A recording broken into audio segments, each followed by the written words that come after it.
प्रभु यीशु मसीह के मधुर और मीठे नाम में आज दिनांक 27 जून दिन शुक्रवार को आप सब श्रोताओं का हम स्वागत करते हैं। आज के दिन के लिए जो वचन है वो लिया गया है मरकुस रचित सुसमाचार उसका 9 अध्याय 22 पद। उसने कहा, बचपन से उसने इसे नाश करने के लिए कभी आग और कभी पानी में गिराया, परंतु यदि तू कुछ कर सके तो हम पर तरस खाकर हमारा उपकार कर। प्रियो, आज का शीर्षक है यदि आप कुछ कर सकते हैं। पिता प्रियो, जो हमने अभी वर्णन पढ़ा वो कैसे पिता की है जो बहुत लाचार है, जो परेशान है, जो दुख में है। और वो दुख में इसलिए है क्योंकि उसके पुत्र को एक गूंगी आत्मा ने पकड़ा है, उसे सताती है, उसे हर प्रकार से प्रताड़ित करती है। और वो यीशु के पास से विनती लेके आता है कि प्रभु, अगर आप कुछ कर सकते हैं तो तरस खा के मेरे जीवन पे उपकार करिए।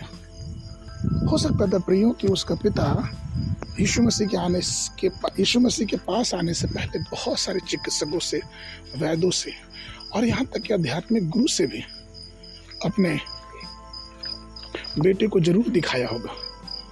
उसने पूर्ण कोशिश की होगी कि किसी प्रकार से उसका बच्चा सही हो जाए, लेकिन ऐसा हो नहीं पाया। और अंततः वो उसे प्रभु यीशु मसीह के पास लेके आता है इस विश्वास से कि उसका बच्चा ठीक हो जाएगा। वचन हमें बताता है कि हमारा परमेश्वर सर्वशक्तिमान है। उत्पत्ति 17 का 1, अय्यूब 42 का 2 हमें यह बताता है कि वो सब कुछ कर सकता है। भजन 62 का 11 ये कहता है कि सामर्थ्य परमेश्वर का है। और यिर्मयाह 32:27 ये कहता है कि क्या कोई भी काम परमेश्वर के लिए कठिन है।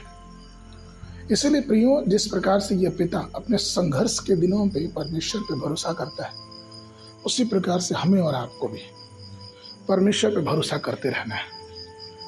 उसने ये देखा नहीं या फिर ये समझ नहीं पाया कि कैसे छुटकारा होगा, लेकिन वो पूर्ण विश्वास से प्रभु के पास आया और उसने पुकारा। उसने कहा कि अगर कुछ कर सकते हैं तो कृपया करिए। और मरकुस 9:25 में वचन कहता है कि यीशु ने उस गूंगी आत्मा को डांटा और उससे कहा कि हे अशुद्ध आत्मा, तू बाहर निकला और फिर इसमें प्रवेश ना करना। प्रिय परमेश्वर कि हम लोग हैं और हमें और आपको ये बात जाननी और समझनी है कि कोई भी समस्या है, कोई भी शैतान की ताकतें, कोई भी अंधकार की शक्तियाँ हमारे खिलाफ नहीं खड़ी हो सकती, क्योंकि हमारा परमेश्वर चमत्कार करने वाला परमेश्वर है। दाऊद इसलिए कहता है भजन 108 के 12 में कि हे परमेश्वर, हमें संकट से बचाइए, क्योंकि मनुष्य की सहायता व्यर्थ है। इसलिए प्रियो, आइए अपने महान परमेश्वर पर विश्वास करें, क्योंकि वो सत्य, जीवित और हमारी दुआओं को सुनने वाला और हमें छुड़ाने वाला परमेश्वर है। आगे के मनन के लिए भजन संहिता 46 उसका 1 पद। परमेश्वर हमारा स्थान और बल, संकट में अति सहज से मिलने वाला सहायक है।